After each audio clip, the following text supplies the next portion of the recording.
ওর অবস্থা খুব খারাপ, মানে বাঁচতেন কিনা তার কোনো গ্যারান্টি নেই। আমার মনে ক্লাস 3-তে পড়ে। আমার মনের সাথে যে ঘটনা ঘটেছে না, কোনো মা কোনো মানুষই সহ্য করতে পারতেছে না। ডাক্তাররা কিন্তু কেন্দ্র দিচ্ছে। আমার শ্বশুরের সাথে এরকম করছে, বাড়ির সবাই জানে, কিন্তু তারা কিছু কইনি। আমি কইছি যে মায়ের কাছে কয়ে দেবেন, জন্য মানে মারছে, মাইরে ঘরে ভিতরে আটকাই রাখছে। ওর সাথে এরকম হয়েছে, ও ফজরের পরই আমারে কইছিল, মানে যে সময় ওরা ফ্লোরের পর পাইছি সেই সময় কইছিল যে আমার অনেক কষ্ট হচ্ছে, পুততিছে। আমি হচ্ছে হয়তো ফ্লোরের পর পড়ে রয়েছে তার জন্য।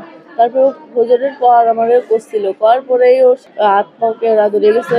আর আমি মায়ের কাছে ফোন দিতে দিইনি।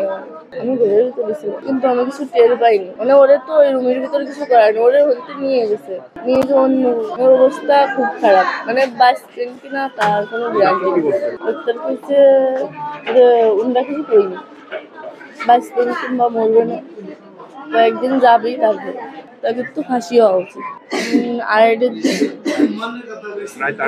ও ফ্লোরের পরে পড়েছিল, ওই সময় সে করেছিল, মানে দরজা খোলা ছিল, আমাদের ঘরের রুমের দরজা। মনে করেন একটা রুমের ভিতর আমি, আমার হাজবেন্ড আর আমার বোন হচ্ছে ঘুমাইছিলাম। সিঁড়ি খাওয়ার একটু আগে ওরা হচ্ছে ফ্লোরের পরে পাইছি। তারপরে দরজাও খোলা ছিল। আর ও সকালের দিকে আমারে বলতেছিল যে আপু আমার সাথে এরকম হয়েছে। তা আমি যে আম্মুকে ফোন দেবো, এরকম বলতেছে কি ভাইও জানে এসব, মানে আমার হাজবেন্ডও জানে, কিন্তু ও কিছু কই নেই। তারপরে আমার শাশুড়িও জানে, কিছু কই নেই। আমার শ্বশুরের সাথে এরকম করছে, বাড়ির সবাই জানে, কিন্তু তারা কিছু কইনি। মানে নিজেকে দোষ কোনোদিন স্বীকার করতে চাই নিজেরা। আর ও আমার সাথে এটা কইছে আমি বাড়িতে ফোন দেবো, আমার ফোন দিতেও দিইনি, ঘরের ভিতরে আটকাই রাখছে। আমি কইছি যে মায়ের কাছে কয়ে দেবেন, জন্য মানে মারছে, মায়ের ঘরের ভিতরে আটকাই রাখছে।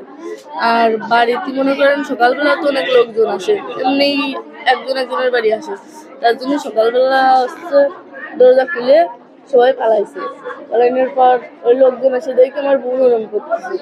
তারপর আমি মায়ের কাছে ফোন দিচ্ছি, আমার শাশুড়ি হচ্ছে হসপিটালে নিয়ে গেছে, মাগুরা নিয়ে আসছিল। তারপরে আম্মুরা আমার মারা গেছে, কিন্তু মাকে দেহে হচ্ছে পলাইছে আমার শাশুড়ি।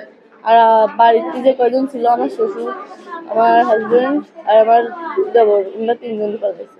আমার নাম আসিয়া। আমার মনে ক্লাস 3-তে পড়ে। আমার মনের সাথে যে ঘটনা ঘটেছে না, কোনো মা কোনো মানুষই সহ্য করতে পারতেছে না। ডাক্তাররা কিন্তু কেন্দ্র দিচ্ছে। এমন অবস্থা করেছে আমার মনে, দেখার মতো কোনো জায়গায় ধুই নেই। বুকি খালি বেলেট দিয়ে কাটিছে আমার মনিরে।